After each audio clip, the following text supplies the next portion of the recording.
गरुड़ पुराण अध्याय 29 एक अत्यंत महत्वपूर्ण अध्याय है, जिसमें आत्मा के मृत्यु के पश्चात होने वाले अंतिम निर्णय की विस्तार पूर्वक चर्चा होती है। इस अध्याय में बताया गया है कि कैसे आत्मा का लेखा जोखा चित्रगुप्त द्वारा प्रस्तुत किया जाता है। यमराज निर्णय सुनाते हैं और अंत में आत्मा को स्वर्ग, नरक या मोक्ष प्रदान किया जाता है। आत्मा का अंतिम निर्णय, चित्रगुप्त, यमराज और मोक्ष का विधान। जब एक जीव का शरीर छोड़ने का समय आता है, तो यमदूत उसकी प्राण शक्ति को खींचते हुए यमपुरी की ओर ले जाते हैं। 17 दिन तक आत्मा पृथ्वी पर भटकती है और 18वें दिन से यमलोक की यात्रा प्रारंभ होती है। 49वें दिन तक आत्मा यमलोक पहुंचती है, जहां उसका अंतिम निर्णय लिया जाता है। 1. चित्रगुप्त का लेखा जोखा। जैसे ही आत्मा यमलोक पहुंचती है, वहां चित्रगुप्त नामक देवता पहले से आत्मा के जीवन भर के कर्मों का पूरा लेखा जोखा तैयार रखते हैं। उनके पास एक दिव्य पुस्तक होती है, जिसमें उस जीव के हर अच्छे और बुरे कर्म, मन की नीयत, विचार, वाणी और व्यवहार तक का सटीक विवरण होता है। चित्रगुप्त कहते हैं, हे यमराज, यह वही जीव है जिसने इतने पुण्य और इतने पाप किए हैं। देखिए, इसने किन किन को दुख दिया, किसने इसके कारण हानि झेली और कहाँ इसने दूसरों की सहायता की।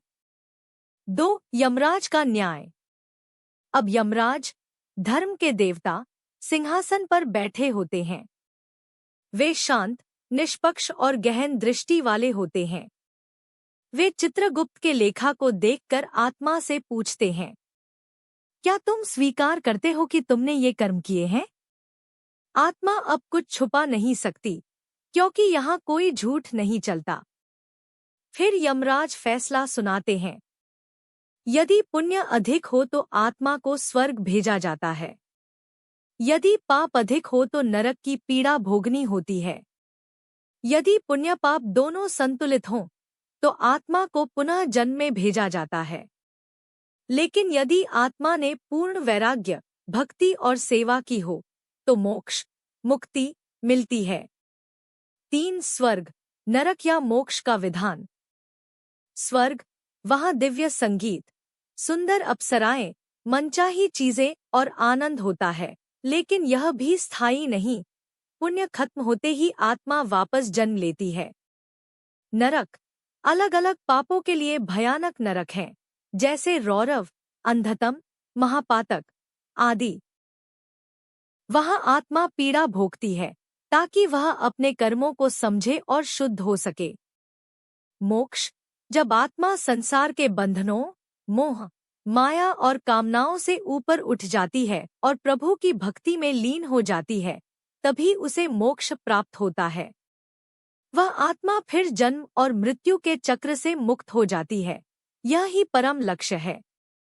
गरुड़ पुराण का संदेश इस अध्याय से, हर कर्म का फल निश्चित है। मृत्यु के बाद भी आत्मा का सफर चलता है। जीवन को सच्चाई, सेवा, दया और भक्ति के साथ जीना ही मोक्ष का मार्ग है। अंतिम निर्णय कोई पक्षपात नहीं करता, कर्म ही परम सत्य है।